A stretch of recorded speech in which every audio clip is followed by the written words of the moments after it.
அவுது பில்லாஹி மினஷ் ஷைத்தானிர் ரஜீம். ரஹ்மானிர் ரஹீம். பேசுறதுக்கு எனக்கு இந்த வாய்ப்பை கொடுத்த அல்லாவுக்கு நன்றி சொல்லி ஆரம்பம் செய்கின்றேன். அல்ஹம்துலில்லாஹ். இன்னைக்கு திட்டம் God is the best schemer. கடவுள்தான் திட்டமிடுவதில் மிகச் சிறந்தவராக இருக்கின்றார். நம்ம நிறைய இருந்து நம்ம கேட்ட விஷயங்கள் தான் இது. எனக்கும் கேட்கிற உங்களுக்கும் எப்பொழுதுமே ஒரு சிறந்த நினைவூட்டலா இருக்கணும் அப்படின்னு சொல்லி நான் கடவுள்கிட்ட பிரார்த்தனை பண்ணி ஆரம்பம் செய்கின்றேன். அல்லாஹ் எப்படியெல்லாம் ஒவ்வொரு நாளும் அவர் திட்டமிடுறாரு அப்படிங்கிறதையெல்லாம் நம்மளால அறிஞ்சு கொள்ளவே முடியாது. ஆனா நம்மளுக்கு கொடுக்குற விஷயங்களை வச்சு நம்ம கொஞ்சம் கொஞ்சம் நம்ம பேசி அவரை பத்தி நம்ம தெரிஞ்சுக்கலாம். ஒரு சிறு துளியேனும் தெரிஞ்சுக்கலாம். அவர் கொண்டு வந்து சேர்க்கக்கூடிய அந்த பொருட்கள் எத்தனை ஊர்கள்ல இருந்து ஒவ்வொரு பொருளையும் ஒரு வேலைக்கு நம்ம கிட்ட கொண்டுட்டு வந்து அவர் சேர்க்கிறாரு. அந்த பொருட்களை எத்தனை நாட்களுக்கு முன்னாடி வருடங்கள் பயிரிட வச்சு மனிதர்களை அதுக்காக உழைக்க வச்சு நம்ம கிட்ட கொண்டு வந்து அதை இந்த மாதிரியான கடவுளுடைய ஒவ்வொரு திட்டமிடல்களும் பாலா இருக்கட்டும், தண்ணியா இருக்கட்டும், மசாலா பொருட்களா இருக்கட்டும், எல்லாத்தையுமே ஒன்னையா நம்ம யோசிச்சு பார்த்தோம் அப்படின்னா அவர் ஒன்னொன்னே நம்மள்ட்ட எப்படி கொண்டுட்டு வந்து ரொம்ப அற்புதமா ஆச்சரியமா அப்படியே வியப்பா இருக்கு. யோசிச்சு பார்க்க அப்படி இருக்கு. இப்ப நம்ம இந்த யூடியூப் சேனல்கள்லாம் பார்த்தோம் அப்படின்னா ஒரு 50,000 பேருக்கு 70,000 பேருக்கு சமைச்சாங்க. இவங்க எப்படி இதெல்லாம் டிஸ்ட்ரிபியூட் பண்றாங்க, எப்படி அந்த கல்யாணம் அந்த டைமுக்குள்ள அதை கொண்டுட்டு போய் எல்லாத்துக்கும் சேர்க்கிறாங்க அப்படிங்கறதெல்லாம் நான் அப்படியே வியந்து பார்த்துட்டு இருப்பேன். அந்த ஒரு ஆர்கனைஸ்டா எப்படி பண்றாங்க அப்படிங்கிறத. ஆனா கடவுள் அவருடைய படைப்பான ஒரு ஒரு வகையான மனிதர்களுக்கு மட்டும் ஒரு வகை படைப்புக்கு மட்டுமே கிட்டத்தட்ட ஒரு 800 கோடி தோராயமா ஒரு காலை உணவை எவ்வளவு பெரிய ஒரு மாஸ் குவான்டிட்டியை எல்லாம் நம்மளுக்கு ரெடி பண்ணி தராங்க. ஒரு வேலைக்கு மட்டுமா எல்லாம் தராங்க, மதியானத்துக்கு தராங்க, இரவுக்கு தராங்க, ஸ்நாக்ஸ் தராங்க, டீ காஃபி குடிக்கிறோம். எவ்வளோ விஷயங்களை எல்லாம் நம்மளுக்கு ஒவ்வொரு வேலைக்கும் அத்தனை கோடி மக்களுக்கும் இந்த பூமியிலிருந்தே தயார் பண்ணி நம்ம கிட்ட கொண்டு வந்து எல்லாம் சேர்க்கிறாரு. நம்ம வீட்டுல சாப்பாடு செஞ்சு வைப்போம், ஆனா யாராவது கொண்டு வந்து சாப்பாடு கொடுப்பாங்க. இன்னைக்கு கல்யாணம் வச்சிருக்கேன் அப்படின்னு சொல்லுவாங்க. நம்ம இன்னைக்கு வீட்டுல செய்ய வேணா வெளியில போய் சாப்பிடலாம் அப்படின்னு சாப்பிடுவோம். திடீர்னு வெளியூருக்கு போவோம், வெளிநாட்டுக்கு போறோம், அங்கே இருக்கக்கூடிய உணவுகள் நம்மளுக்கு வருது. இப்படி ஒரு சிக்கலான இந்த அமைப்பை கடவுள் எப்படி திட்டமிட்டு ரொம்ப பர்ஃபெக்டா பண்ணிக்கிட்டு இருக்காரு அப்படிங்கிற நினைக்கும் போது அவர் எப்பேற்பட்ட சர்வ வல்லமை உடையவரா இருக்காரு அப்படிங்கிறத நம்ம உணர்ந்து கொள்ள முடியும்.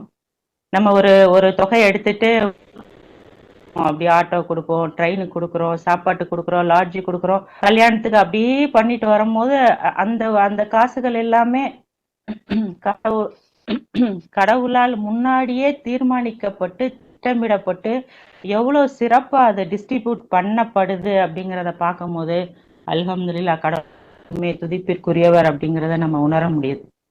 ஒரு ஒரு மனிதருக்கு பணம் கொடுக்கறதா இருக்கட்டும், யாருக்கு என்ன வாகனங்கள் கொடுக்கறதா இருக்கட்டும், ஒரு மனிதன் உடம்புக்குள்ள எந்த ஜின் இருக்கணும் அப்படிங்கிறத முடிவு பண்றதா இருக்கட்டும், யாரு யாருக்கு பேரண்ட்ஸா இருக்கணும், யார் கூட யாரு உறவா இருக்கணும், யார் கூட யாரு தொழில் பண்ணணும், பண பரிவர்த்தனை பண்ணணும் அப்படின்னு நம்ம கடவுளுடைய திட்டமிடுதலை நம்ம சொல்லிக்கிட்டே போலாம்.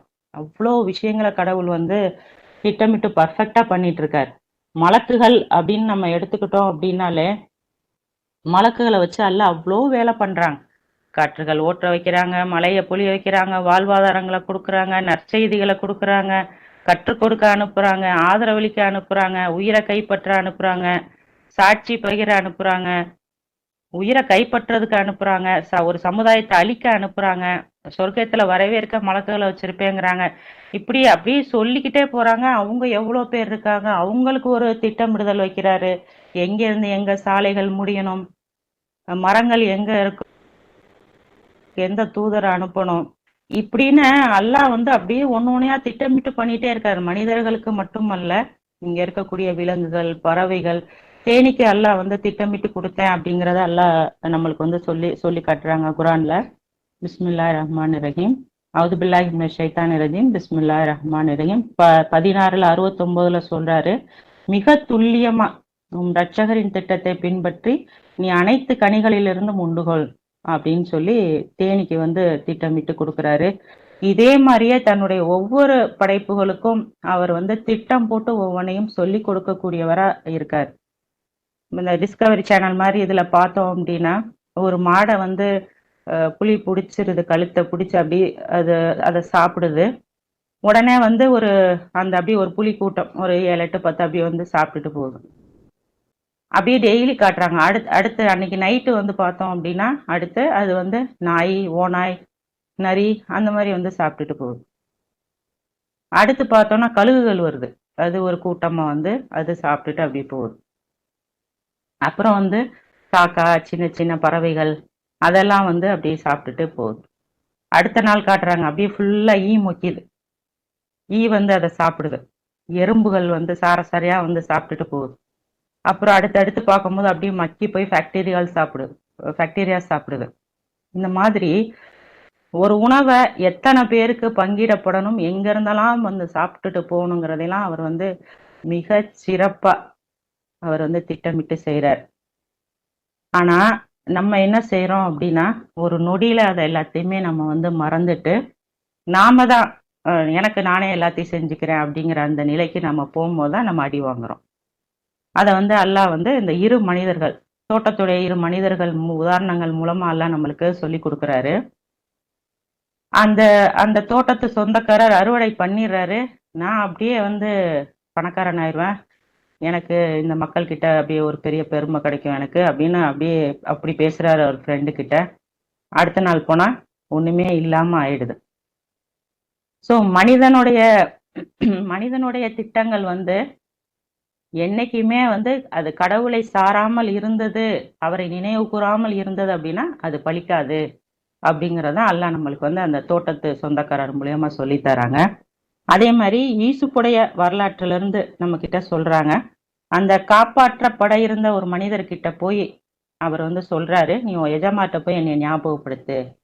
அப்ப அல்லாஹ் சொல்றாங்க, அவர் வந்து என்னை நினைவு கூற விட்டுட்டாரு, சாத்தான அவர் இது பண்ணிட்டாரு, மறக்கும்படி சாத்தான் பண்ணிட்டான் அப்படின்னு அல்லாஹ் நம்மளுக்கு அதை ஞாபகமா சொல்லி காட்டுறான். ஸோ எந்த ஒரு இடத்திலேயுமே கடவுள் நாடினால்தான் அது நடக்கும் அப்படின்னு அவரை சார்ந்து அவரிடம் பொறுப்பை ஒப்படைச்சு செஞ்சா மட்டும்தான் அந்த காரியம் சிறப்பா நடக்கும். இல்ல அப்படின்னா சாத்தான் நம்மளை இழுத்துட்டு போயிடுவான் அப்படிங்கிறத இதை வந்து அல்லாஹ் நம்மளுக்கு சொல்லித்தரான். அதே மாதிரி மூசாவுடைய வரலாற்றுல அவர் வந்து அவர் சேவகரோட போகும்போது 18ல் 60ல் அவர் தன்னுடைய சேவகரோட போகும்போது என்ன சொல்றாரு அப்படின்னா, அந்த இரு நதியும் சந்திக்கிற இடத்தை அடையிற வரைக்கும் நான் ஓய மாட்டேன், எவ்வளவு நேரம் ஆனாலும் சரி நான் போயே தீருவேன் அப்படிங்கிற மாதிரி அவரு சொல்றாரு. அவர் அப்புறம் அடுத்தடுத்து உள்ளதுல வந்து அவருடைய சேவகர் வந்து சொல்றாரு, நம்ம அந்த மீன் இருக்கிற இடத்த நம்ம மறந்துட்டோம், சாத்தான் வந்து நம்மளை மறக்கும்படி செஞ்சுட்டான் அப்படின்னு. அப்போ இவர் வந்து கடவுளை நினைவு கூறல அப்படிங்கறத அல்லாஹ் பின் உள்ள இதுல நம்மளுக்கு சொல்லி காமிக்கிறான். சாத்தான் அவங்கள மறக்க வச்சுட்டான். என்னதான் நம்ம வந்து முன்னோக்கி நம்ம நின்று நான் செஞ்சிருவேன், இதை நான் பண்ணிடுவேன் அப்படின்னு போனாலும் அங்கே கடவுளுடைய திட்டமும் நாட்டமும் இல்லைன்னா நம்மளால எதையுமே செய்ய முடியாது அப்படிங்கிறத அல்லாஹ் நம்மளுக்கு சொல்லித்தரான். நம்பிக்கையாளர்கள் அல்லாஹ்வுடைய திட்டத்துக்கு அடிபணிந்து இருக்கக்கூடிய அவர்கிட்ட பொறுப்பை ஒப்படைச்சு இருக்கக்கூடிய நம்பிக்கையாளர்களுக்கு அல்லாஹ் எப்படி கொடுக்குறாரு அப்படிங்கிறத நம்மளுக்கு சொல்லி காட்டுறாங்க. மூசாவுடைய தாயார் அவரை வந்து ஒரு பால் குடிக்கிற ஒரு குழந்தையா இருக்கும் போது அவங்க அவரை அனுப்பி விட்டுட்டு அவங்க எவ்வளவு வருத்தப்படுறாங்க. அப்போ அவருடைய சகோதரி அங்க போறாங்க, செவிலித்தாயை தேடிக்கிட்டு இருக்கும் போது அவங்க சகோதரி போய் இந்த மாதிரி ஒருத்தர் இருக்காங்க, அவங்கள பாக்குறீங்களா அப்படின்னு சொல்லும் போது அவங்கள கூட்டிக்கிட்டு வாங்க அப்படின்னு சொல்லி அவங்கள கூட்டிட்டு வர சொல்றாங்க. நாம அவங்கள ஏத்துக்கிற வச்சோம் அப்படின்னு அல்லாஹ் சொல்றான். அல்லாஹ் தான் வந்து மூசாவுடைய தாயாரை அக்செப்ட் பண்ணிக்கிற வச்சிருக்காரு. ஸோ ஒரு இடத்துல எந்த மாதிரி ஒரு இன்டர்வியூனா எப்படி நடக்கும்? இவங்க சரியா இருக்க மாட்டாங்க, இவங்க இப்படி இருக்காங்க, அவங்க இப்படி இருக்காங்க, இது ஒத்து வராது. இந்த மாதிரி பல பல இதுகளை தாண்டி அல்லாஹ் அந்த மனசுல கொண்டு போய் அதை போட்டுறாரு. இவங்க தான் சரியா இருப்பாங்க அப்படிங்கிறத போட வச்சு அல்லாஹ் அவங்களுக்கு வந்து அவங்க புள்ளைகிட்டயே திருப்பி கொண்டுட்டு போய் நான் அதை வந்து குழந்தைய சேர்த்துட்டேன் அப்படின்னு. ஸோ இவங்களை வைக்கிறதும் அவங்கள ஏத்துக்கிற வைக்கிறதும் தான் கடவுளுடைய திட்டமா இருக்கு. அதை நான் தான் செஞ்சேன் அப்படிங்கிறதே அல்லாஹ் நம்மளுக்கு சொல்லி காட்டுறாங்க. ஸோ நாம விரும்புற எந்த ஒரு விஷயமுமே கடவுளின் நாட்டப்படி தான் நடக்கும் அப்படின்னு சொல்றாரு. நீ ஒரு மரத்தை வேரோட வெட்டணுமா இல்ல அதை அடித்தண்டிலே விட்டுறணுமா அப்படிங்கிறத நான் தான் முடிவு பண்ணுவேன் அப்படிங்கிறத அல்லாஹ் சொல்றாரு. அதே மாதிரி ஈசுப்புடைய சகோதரர்கள் வரலாற்றுல இருந்து நல்லா சொல்லி தராங்க. அவரை கொண்டு போய் கிணத்துல தூக்கி போட்டுட்டு அவரை கொன்றணுங்கிறதா அவங்களுடைய முடிவா இருக்கு. ஆனா அந்த இடத்துல அவங்களுடைய பிளானை வந்து எல்லாம் மாத்தி விடுறாரு. என்ன சொல்றாரு அப்படின்னா, இவர் அப்படியே வந்து கிணத்துல தூக்கி போட்டு போயிடுவோம், பிரயாணிகள் கூட்டம் வந்து அவரை தூக்கிட்டு போட்டோம் அப்படிங்கிறத அங்க எல்லாம் வந்து நம்மளுக்கு பதிவு செய்யறாங்க. அல்லாஹ் நம்பிக்கையாளர்களுக்காக நம்பிக்கை அற்றவர்களுடைய சூழ்ச்சி செய்யக்கூடியவர்களுடைய எண்ணங்களையும் மாற்றி உனக்காக நான் அந்த எண்ணங்களையும் நான் மாத்தி கொடுப்பேன், அங்கே போய் நான் உட்கார்ந்துருவேன் அப்படிங்கிறத அல்லாஹ் நம்மளுக்கு வந்து யூசுப்புடைய வரலாற்றுல இருந்து நம்மளுக்கு சொல்லித்தரார். ஸோ எப்பவுமே அல்லாஹ் வந்து நம்பிக்கையாளர்களுக்கு ஒரு பாதுகாப்பு அரணா இருந்து நம்மளை காப்பாத்துவாரு அப்படிங்கிறத அல்லாஹ் நம்மளுக்கு குரான்ல சொல்லி கொடுத்துட்டே இருக்காங்க. ஆனா நம்ம என்ன பண்றோம்? என் பிள்ளை இது படிக்கணும், என் பிள்ளை அது படிச்சா நல்லா இருக்கும், என் பிள்ளை இதை படிச்சுட்டு இந்த வேலை பார்க்குது, என் பொண்ணுக்கு நான் ஏன் தான் இங்க கல்யாணம் பண்ணி கொடுத்தனோ தெரியல, நான் இந்த தொழில் பண்ணியிருந்தா நல்லா இருந்திருப்பேன், எனக்கு இவர் கொடுத்திருந்தா உதவியா இருந்திருக்கும். நம்மளுடைய திட்டங்களும் எண்ணங்களும் பலவாறா இருக்கு. அல்லாஹ்வை மறந்துட்டு நம்ம நினைச்சபடி நடக்கணும் அப்படின்னு நினைக்கிறோம். நம்ம நம்ம நினைச்சபடி நடந்தா அதுக்கு மேல கடவுளுடைய நாட்டம் இருந்திருக்குங்கிறத நம்ம புரிஞ்சுக்கணும். நம்ம நினைச்சபடி ஒரு விஷயம் நடக்கலைன்னா மாஷா அல்லாஹ் அல்ஹம்துலில்லாஹ், அதுல நம்மளுக்கு நல்லது இல்லை, நம்ம பிள்ளைங்களுக்கு அதுல நல்லது இல்லை. கடவுள் அதை விட பெஸ்டா ஒரு சிறந்த பிளானை அங்க கொண்டு வந்து வச்சிருக்காரு அப்படிங்கிறத நம்ம வந்து அக்செப்ட் பண்ணிக்கணும். படிச்ச வேலை தான் பார்க்கணும், படிக்காதவங்க எல்லாம் படிச்ச வேலை பார்க்க கூடாது, இதெல்லாம் நம்மளுடைய மைண்ட் செட்டா இருக்கு. அதுக்குதான் அல்லாஹ் நம்மளுக்கு எல்லாத்தையுமே சொல்லி காட்டுறாரு. நான் உன்னை திட்டமிடுவேன், நான் உன்னை திட்டமிட்டேன்னா அதுக்குள்ள அறிவை கொடுத்து நான் அவருக்கு கற்றுக் கொடுப்பேன் அப்படிங்கிறத அல்லாஹ் சொல்றாரு. அது வந்து நூஹுடைய ஆர்க்கா இருக்கட்டும், இல்ல துல்கர்ணனுடைய அணையா இருக்கட்டும், அவங்கெல்லாம் எந்த பொறியியல் கல்லூரியில போய் படிச்சாங்க, அல்லாஹ் அறிவை கொடுக்குறாரு, அவங்க கத்துக்கிறாங்க, அதை பண்றாங்க. அப்போ நம்ம பிள்ளைங்கள் படிச்சுட்டு அதை பண்ண விடலைன்னா இங்க வந்திருக்கதே நம்ம மீட்சிக்காக தான். எதை பண்ணாலும் நம்ம நம்ம அதுக்குள்ளதான் இருக்கோம், அந்த சோதனைக்குள்ள இருக்கோம். யாரை கல்யாணம் பண்ணியிருந்தாலும் சரி, எந்த வேலைகளை நம்ம பார்த்தாலும் சரி, அந்த மீட்சிக்குள்ளேயும் சோதனைக்குள்ளேயும் தான் இருக்கங்கிறத நம்ம புரிஞ்சுக்கிட்டோம் அப்படின்னா அல்லாஹ் ஏதோ ஒண்ணு நம்மளுக்கு கத்துத்தரார். ஒரு பக்குவத்தை கத்து தருவாரு, காசு ஹேண்ட்லிங்கை கத்து தருவாரு, பொறுப்புகளை கத்து கொடுப்பாரு. ஏதோ ஒண்ணு கத்து கொடுக்கறதுக்கு தான் இந்த ஒரு இடத்துல வச்சிருக்காருங்கிறத நம்ம அந்த கடவுளுடைய திட்டத்தை மேலா எடுத்து புரிஞ்சுக்கிட்டோம் அப்படின்னா அது நம்மளுக்கு சிறந்ததா இருக்கும் அப்படிங்கிறத அல்லாஹ் நம்மளுக்கு சொல்லி கொடுக்குறாங்க.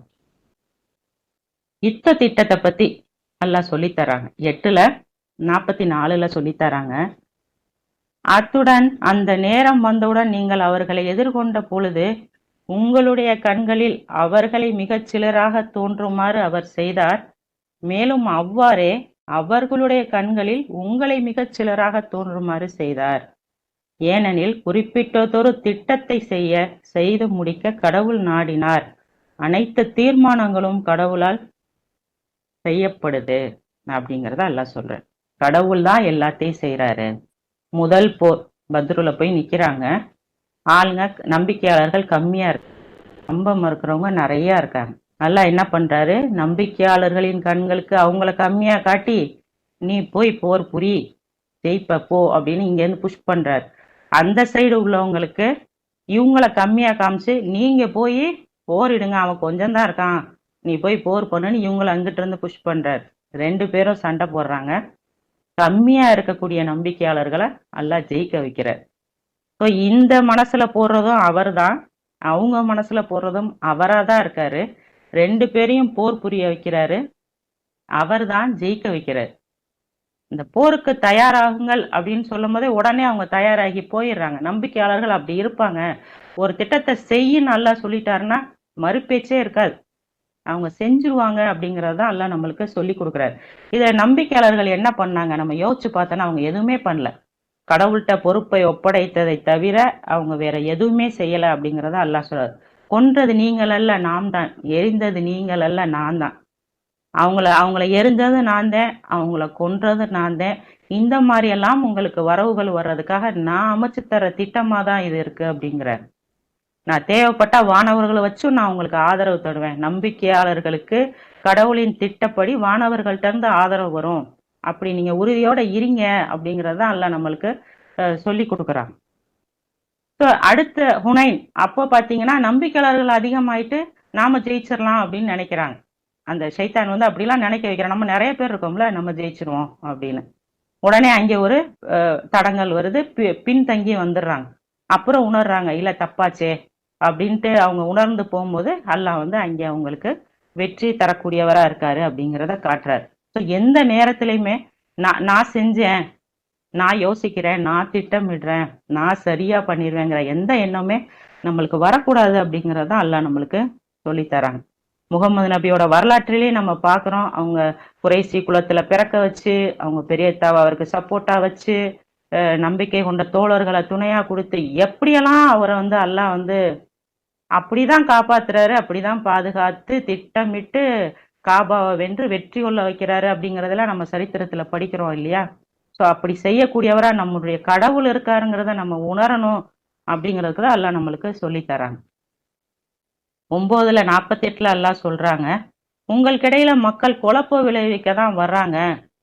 அவங்க உங்களுடைய விவகாரங்களே அப்படி புரட்டி போட்டுறாங்க. அவங்க என்ன பண்ணாலும் சரி, அவங்க என்ன வெறுத்தாலும் சரி, அவங்க திட்டம் எப்படி இருந்தாலும் சரி, சத்தியம்தான் நிறைவேறும் அப்படிங்கிறத அல்லாஹ் நம்மளுக்கு சொல்லி கொடுக்குறாங்க.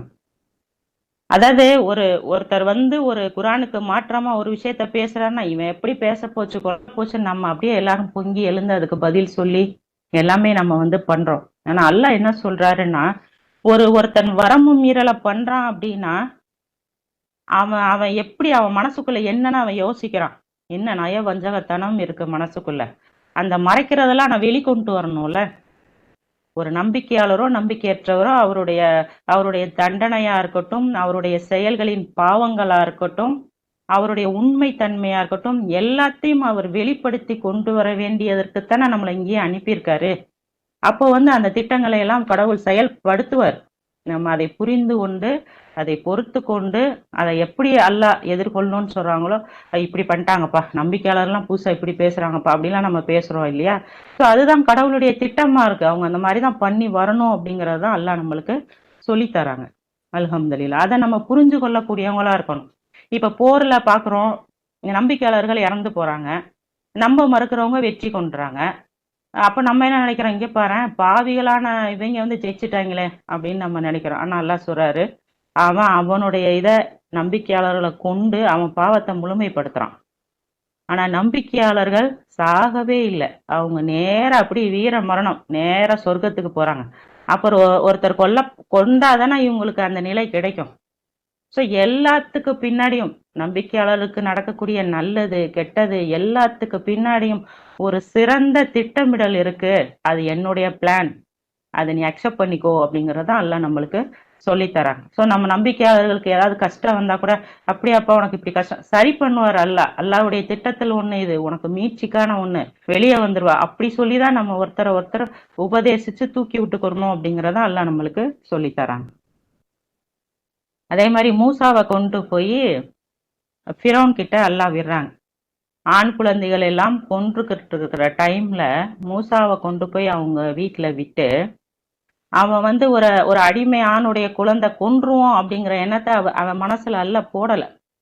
மகிழ்ச்சிக்கான ஒண்ணா இருக்கும் அப்படின்னு தான் நினைக்க வைக்கிறார்.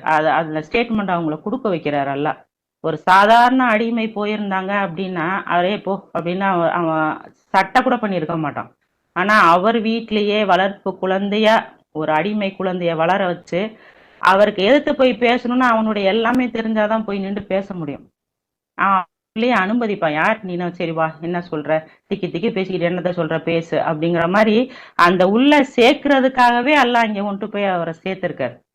அந்த கடலுக்குள்ள போறப்ப கூட நம்ம பின் வாங்கிருவோம், நம்ம மூழ்கிருவோங்கிற யோசனையே இல்லாம நம்ம துரத்தி போய் மூசாவை புடிச்சிருவோம் அப்படிங்கிற ஒரு நிலையதான் வந்து எண்ணத்தை தான் வந்து அல்லாஹ் போடுறாரு ஃபிரௌன் மனசுல. நடுவுல போய் அவர் வந்து மூழ்கி இறந்து போறார். அந்த மாதிரி எப்படியெல்லாம் அவர் அப்படியே கூட்டிட்டு போறார், ஒருத்தர் லைஃப்ல எப்படியெல்லாம் கூட்டிட்டு போறார், இது மாதிரிதான் நம்ம லைஃப்லயும் கூட்டிட்டு போறேன் அப்படிங்கறத அல்லாஹ் நம்மளுக்கு சொல்லித்தரான். நான் வந்து இந்த ஆப்ரஹாமுடைய லைஃப் எல்லாம் படிக்கும் போது நான் என்ன நினைச்சுக்கிருவேன் அப்படின்னா, ஆப்ரஹாம் வந்து ஒய்ஃபையும் பிள்ளையும் தாவரங்களற்ற ஒரு பள்ளத்தாக்குல கொண்டுட்டு போய் விட்டுட்டாரு. அவர் வந்து அங்க இருந்து துவா கேட்கிறாரு, இதை வந்து செழிப்பா மாத்திருங்க அப்படின்னு சொல்லி துவா கேட்கிறாரு. ஏன்னா ஒய்ஃபையும் பிள்ளையும் கொண்டு போய் அங்க விட்டதுனால அவர் துவா கேட்டு இந்த மக்காவையும் மாத்துங்க அப்படின்னு சொல்லி கேட்கிறாரு. இப்படி இந்த கோணத்துலதான் நான் இந்த விஷயத்த பார்த்துட்டு இருந்தேன்.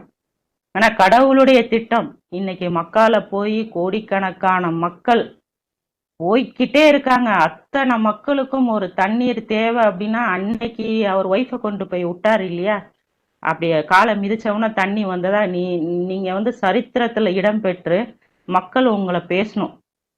ஜம் ஜம் தண்ணி எப்படி வந்ததுன்னா இஸ்மாயில் மிதிச்சாரு, அந்த காலை உதைச்சாரு, அதனாலதான் அது வந்தது அப்படிங்கிற மாதிரி அல்லாவுடைய பிளானா இங்க கொண்டு போய் வந்து விட வச்சு அந்த மக்காவை செழிப்பாக்கி இன்னைக்கு அவங்களே அந்த கனிகள் அவங்களுக்கு தேவையான காய்கறிகள் எல்லாம் உருவாக்கிக்கிற அளவுக்கு அல்ல அந்த தேசத்தை மாத்துறாரு. அப்படின்னா அந்த டேர்னிங் பாயிண்டா வந்து அவரை கொண்டு போய் அவர் மனைவி பிள்ளைகளை அந்த விட்ட இடம் தான் அதுக்கான ஒரு இதா இருக்கு. ஆனா அன்னைக்கு அந்த சூழ்நிலை வந்து அவ்வளோ ஒரு இக்கட்டான சூழ்நிலையா இருக்கு. ஆனா அதுக்கு பின்னாடி எல்லாம் ஒரு மாஸ்டர் பிளான் வச்சிருக்கேன் அப்படிங்கிறத எல்லாம் நம்மளுக்கு சொல்லித்தராங்க. ஸோ இந்த மாதிரி நம்ம வாழ்க்கையில் நடக்கக்கூடிய விஷயங்கள்ல ஒன்னொன்னு நம்ம என்ன கண்ணோட்டத்தோட பார்க்கணும் அப்படிங்கிறதையும் அல்லாஹ் நம்மளுக்கு வந்து ரொம்ப கருணையோட நம்ம மேல ரொம்ப அன்போட ஒவ்வொரு விஷயங்களையுமே அல்லாஹ் நம்மளுக்கு சொல்லித்தராரு. ஒரு நம்பிக்கையாளரான ஒரு மனிதர் அப்படி நெருப்புல தூக்கி போடப்படும் பொழுது அல்லாஹ் நெருப்பையே குளிருங்கிறார். அது பஞ்சபூதத்தோட இதே மாறிடுது. எப்படி மூசாவுக்கு வந்து நீர் பொழந்துச்சு, அங்கே ஒரு பஞ்சபூதத்தை அப்படியே பொழந்து உள்ள போக வைக்கிறாரு, இங்கே ஒரு நெருப்பை அப்படியே குளிர வச்சு அப்படியே சூழ்நிலையை மாத்தி கொடுத்துட்டாரு. இப்படி அடுத்து ஒருத்தருக்கு சொல்றாரு பாருங்க, அப்படியே அதையெல்லாம் படிக்கிறப்ப அப்படிதான் புல்லரிக்குது. அல்லாஹ் வந்து ஜீசஸை பத்தி சொல்றாங்க.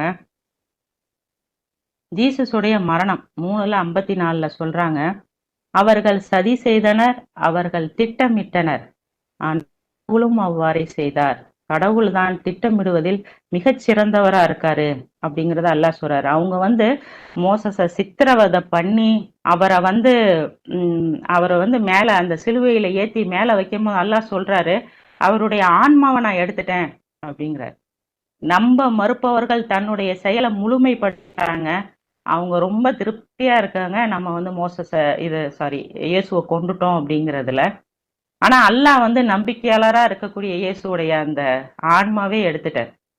சோ நம்பிக்கையாளரை இப்படி காப்பாத்துவாரு, நம்பிக்கையற்றவங்களை கொண்டு வந்து அப்படி நினைக்க வைப்பார். ஸோ அவங்க பாவங்களை முழுமைப்படுத்துவதற்காக ஒரு நம்பிக்கையாளர் அவர் கடவுளை மட்டும் சார்ந்து இருந்தாரு அப்படின்னா கடவுளுடைய திட்டங்கள் வந்து இந்த மாதிரிதான் இருக்கும் அப்படின்னு சொல்றாரு.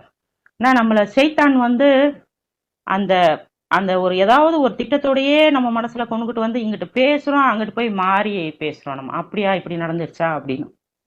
இப்போ நன்னறியாளர்கள் எப்படி இருப்பாங்கன்னா, சைத்தான் ஒரு இதோட வரும்போதெல்லாம் அப்படியே டக்குன்னு அவங்க பார்க்கக்கூடியவங்களா ஆயிடுவாங்க அப்படின்னு நல்லா சொல்றாரு. கடவுளுடைய திட்டங்களை அவர்கள் சாதாரணமாக எடுத்துக்கிறாங்களா? சாதாரணமா எடுத்துக்கிறோமா நம்ம? அவ்வளவு வந்து மதிப்பு மிக்க படிப்பினைகள் அப்படின்னு அல்லாஹ் சொல்றாரு. சரித்திரத்தில் இடம் பிடிச்சது அப்படின்னு சொல்றாரு. அப்படிப்பட்ட படிப்பினைகள்ல இருந்து அல்லாஹ் கத்து கொடுக்குறது என்ன அப்படிங்கிறத நம்ம தெரிஞ்சுக்கிற கூடியவங்களா இருக்கணும் அப்படிங்கிறத அல்லாஹ் நம்மளுக்கு சொல்லி கொடுக்குறாரு. அவங்க திட்டம் தீட்டினாங்கன்னா அதுக்கு மேல நான் திட்டம் தீட்டுவேன் அப்படின்னு சொல்றாரு. ஸோ என்ன பலம், பணப்பலம், அதிகாரம், அவர் எவ்வளவு பெரும்பான்மையானவங்களா இருந்தாலும் சரி, அல்லாஹ் எல்லாத்தையும் அப்படியே கட்டுப்படுத்தி அது பஞ்சபூதங்களுடைய இதையும் நான் மாத்தி கொடுத்து ஆன்மாவை மேல தூக்கி எல்லாமே வானவர்களை அனுப்பி விட்டு நம்பிக்கையாளர்களுக்காக நான் என்ன வேணாலும் பண்ணுவேன் அப்படிங்கிறத அல்லாஹ் சொல்லி நம்ம மனசை அவ்வளவு உறுதிப்படுத்துறாங்க.